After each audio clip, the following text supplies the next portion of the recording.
கதிர், இதில் ஜுவல்ஸ் இருக்கு. இதை வச்சா ஒரு 4-5 லட்சமாவது வரும். ஏய், என்ன பண்ற நீ? சொல்றத கேளு. ஏதாவது அமௌண்ட் ரெடி பண்ணி கொடுத்தா தானே ஃபினான்ஷியருக்கும் உன் மேலே நம்பிக்கை வரும். அட்லீஸ்ட் ஒரு 2 மாசமாவது உன்னை தொல்லை பண்ணாம இருப்பாங்க. ஏய், இதெல்லாம் வேணாம்டா, நான் பாத்துக்கிறேன். தேங்க்ஸ். டேய் இருடா, எடுத்துக்க. வாங்கிக்கடா. மா, 2 மாசத்துல ஏதாவது ஒரு எமர்ஜென்சினா கூட என்னால் திருப்பி கொடுக்க முடியாது.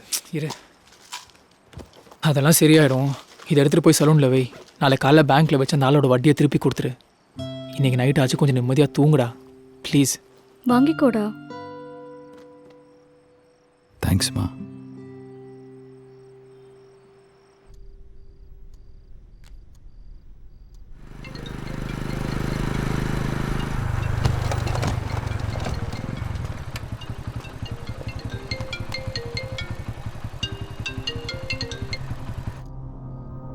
ஹலோ, ஃப்ரெண்டு கொஞ்சம் நகை கொடுத்துருக்கான் சார்.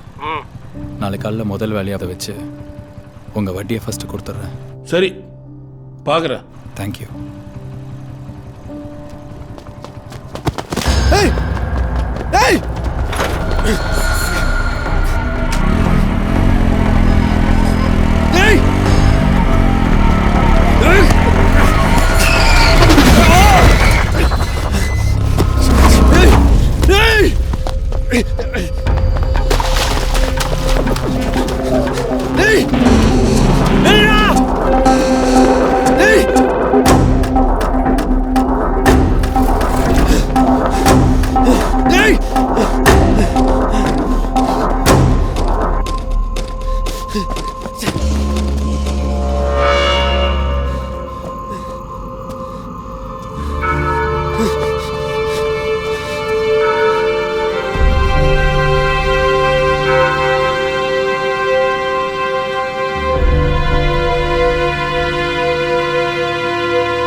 யாரு?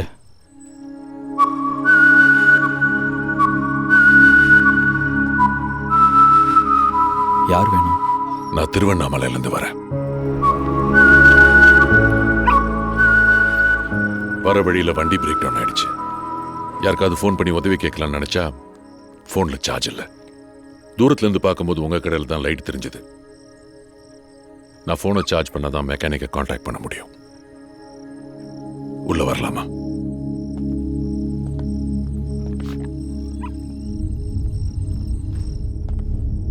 உங்க சலூனா? ஆமாம் சார், எங்களுது தான். இந்த சலூன் கட்டுறதுக்கு முன்னாடி இங்க என்ன இருந்துச்சு தெரியுமா? தெரியாது. ஒரு பெரிய அரச மரம்.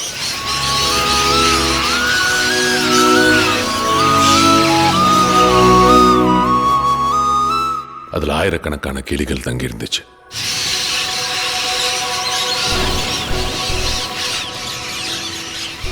இந்த பக்கம் நான் வரும்போதெல்லாம் வண்டியை நிறுத்தி கிளிகளுக்கு தீனி போட்டு தான் போவேன்.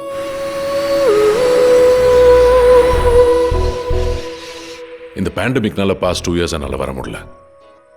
இப்ப வந்து பார்த்தா எல்லாமே மாறி இருக்கு. அந்த அரச மரத்து வேரோட புடுங்கிட்டு தான் ஒரு சலூன் இருக்கிற இந்த பில்டிங்கை கட்டியிருக்காங்க.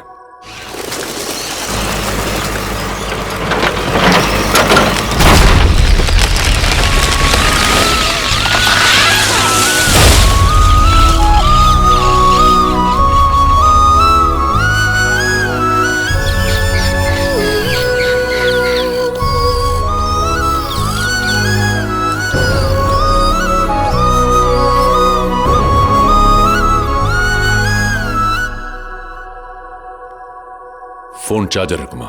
சார் இந்த ஐஃபோன் சார்.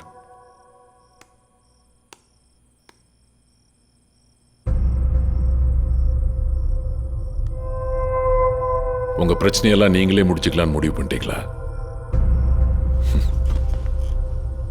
இப்பெல்லாம் எந்த பிரச்சனைனாலும் நம்ம ஆளுங்க தேடுற சர்வலோக நிவாரணி சார். இதானே. குடிச்சிட்டீங்களா? நல்ல வேலை. இங்க பக்கத்துல ஒரு மெக்கானிக் தெரியும். இஃப் யூ டோன்ட் மைண்ட் என்ன டிராப் பண்றீங்களா? சார் இந்த டைமில் எந்த மெக்கானிக் கடையும் இருக்காது. நான் வழி காட்டுறேன்.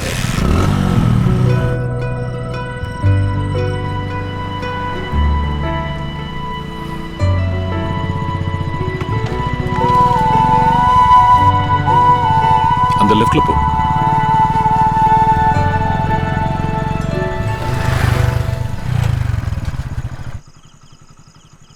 சார் இது டெட் எண்டு சார். நீயா ஏன் டெட்ன்னு சொல்ற? போ, வழி இருக்க சொல்றேன்.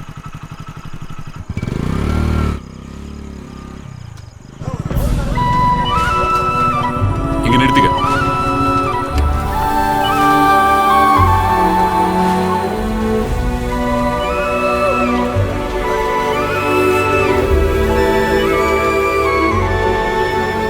சார் இந்த இடத்துல எப்படி சார் இவ்வளோ கூட்டம்?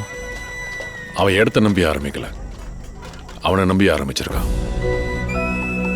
அவன் எங்க கடை வச்சாலும் கூட்டம் அவனை தேடி வரும். புடி. நானும் காலையில் கோயிலில் சாப்பிட்டது, அதுக்கப்புறம் சாப்பிடல, பசிக்குது.